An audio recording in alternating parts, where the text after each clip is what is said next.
اعوذ باللہ من الشیطان الرجیم، بسم اللہ الرحمن الرحیم۔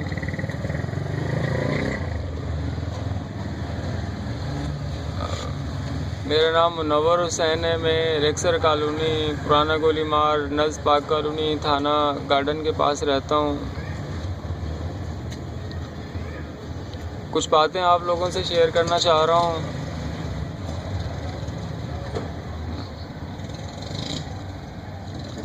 میں نے یہ جاننے کی کوشش کری کہ دنیا کا کون سا مذہب ہے جو انسانیت، معصوم انسانوں جانوروں کے قتل کی اجازت دیتا ہے، لیکن مجھے ابھی تک کوئی ایسا پتہ نہیں چلا کہ کون سا مذہب ہے جو معصوم انسانوں جانوروں کو قتل کرنے کی اجازت دیتا ہو، مارنے کی اجازت دیتا ہو۔ نہ اسلام کے اندر ایسا ہے کہ معصوموں کو قتل کیا جائے، مارا جائے۔ انسانیت کو فوقیت دی گئی ہے، اشرف المخلوقات بتایا گیا ہے انسانوں کو۔ نہ ہندوؤں کے مذہب سے مجھے ایسی کوئی بات پتہ چلی ہے، نہ عیسائیوں سے، نہ یہودیوں سے، یعنی کہ کسی بھی دنیا کے مذہب سے، یا جن کا مذہب سے نہیں بھی لگاؤ ہے، وہ ان کے اندر بھی انسانیت کی قدر ہوتی ہے۔ لیکن دنیا کی جو پریکٹیکلی حالت دیکھی جائے، جو دنیا میں ہو رہا ہے، اتنے انسانوں کا قتل عام ہو رہا ہے، اتنے، یعنی کہ پاکستان ہے جیسے اسلامی جمہوریہ پاکستان ہے، لیکن اس کے اندر بھی کتنے انسانوں کا قتل عام ہوتا ہے۔ کشمیر کی حالت آپ دیکھ لو، ہندو مذہب کے قتلوں کی اجازت دیتا ہے؟ ہندوؤں کی اپنی حالت دیکھ لو، انڈیا کی حالت دیکھ لو، کتنی ماؤں بہنوں کی، بیٹیوں کی کتنی عزتیں برباد ہوتی ہیں۔ کیا ہندو مذہب اس چیز کی اجازت دیتا ہے؟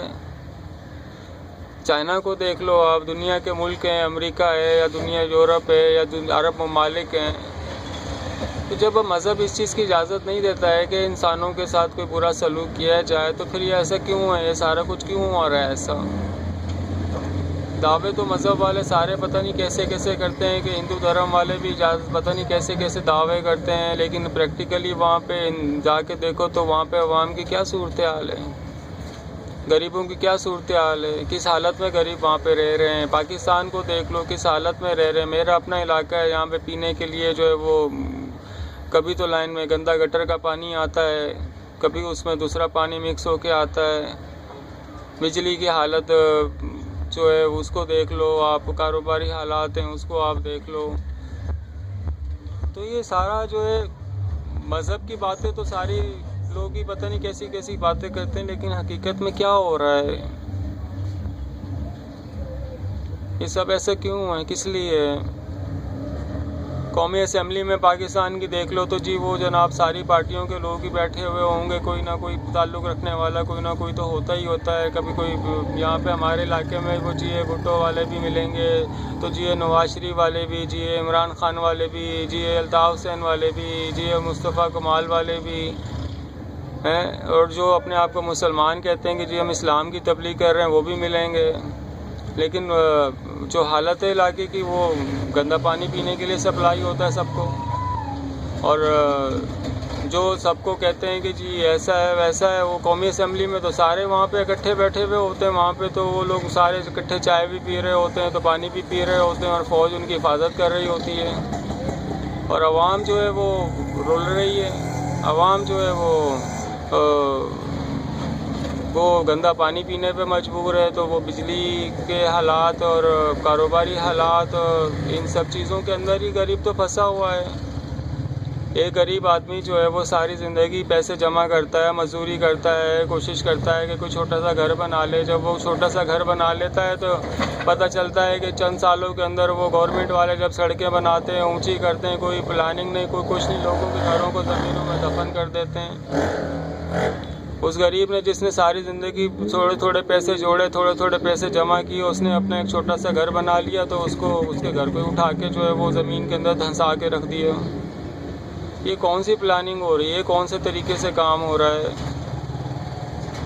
دنیا کی حالت پتہ نہیں کیسی عجیب و غریب ہو چکی ہے۔ غریبوں کی تو حالت دنیا بھر کے اندر ہی بہت بری ہے۔ غریبوں کے ساتھ کیسا برتاؤ ہو رہا ہے؟ بھوکے مر رہے ہیں لوگ، جن کے پاس دولت ہے وہ دولت سمیٹ کے اپنی بیٹھے ہوئے ہیں اپنے جو ہے، لیکن ان کو غریبوں کا کیا حالت ہے؟ غریبوں کے کون غور کرے گا کہ بھائی جو غریبوں کی حالت کو بہتر کرے؟ ایسا کون کرے گا؟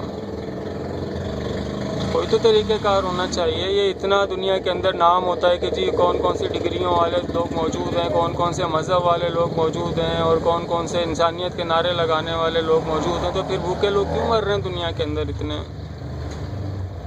ایسا کیوں ہے اتنا لوگوں؟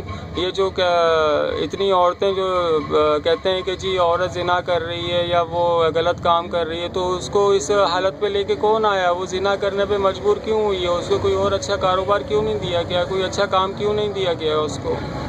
اس حالت پہ اس کو کیوں لے کر آئے گئے کہ وہ اپنی جو عزت بیچ کے وہ پیسے کما رہی ہے؟ اس کا ذمہ دار کون ہے؟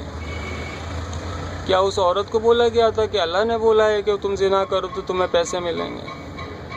یہ معاشرہ یہ جو عورتوں کو جو ہے اس لیول پہ لے کے آ جاتا ہے کہ پہلے تو ان کو آپ لوگ اچھا کام نہیں دیتے ہو, ان کو کوئی اچھا روزگار نہیں دیتے ہو. جب ظاہر ہے کسی کے پاس کھانے کے لیے نہیں ہوگا تو وہ کوئی نہ کوئی تو کوشش کرتا ہے.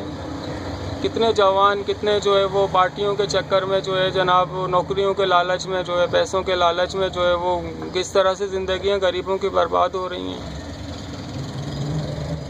خدا کے لیے کچھ آپ لوگ احساس کرو, کچھ غریبوں کا بھی احساس کرو, کچھ انسانیت کا احساس کرو, کچھ لوگوں کا احساس کرو, اللہ کا خوف کرو. نبی پاک صلی اللہ علیہ وسلم نے تو کبھی نہیں بولا کہ مسلمان کو مسلمان سے لڑاؤ. انہوں نے ساری زندگی میں تمام مسلمانوں کو اکٹھا رکھا. اور آج کے دور میں جو ہے وہ مسلمانوں کی بھی علیحدہ علیحدہ مسجدیں بن گئی ہیں. یہ کون سا طریقہ ہے؟ نبی پاک صلی اللہ علیہ وسلم کا طریقہ تو نہیں ہے یہ. نبی پاک صلی اللہ علیہ وسلم کے دور میں تو ساری مشترکہ مسجدیں ہوتی تھیں. یہ کہاں سے علیحدہ علیحدہ مسجدوں کے فلسفے لے کر آ گئے؟ نبی پاک صلی اللہ علیہ وسلم کے طریقے کو چھوڑ کر یہ کس کے طریقے پہ چل رہے ہیں؟ عیسائیوں کو دیکھ لو, کبھی عیسیٰ علیہ السلام نے یا کبھی موسیٰ علیہ السلام نے یا جتنے بھی یعنی کہ اللہ کے پیغمبر آئے وہ تو سب ایک دوسرے کے دوست رہے ہیں. لیکن یہاں پہ جو ہے وہ مذہب کے نام پہ لڑائیاں, تو وہ جو ہے وہ بھی اکٹھا پتہ نہیں کس طرح سے. کوئی بھی کسی بھی پیغمبر نے جو ہے وہ کبھی ایسا نہیں کہا کہ آپس میں جو ہے رنجشیں پیدا کرو.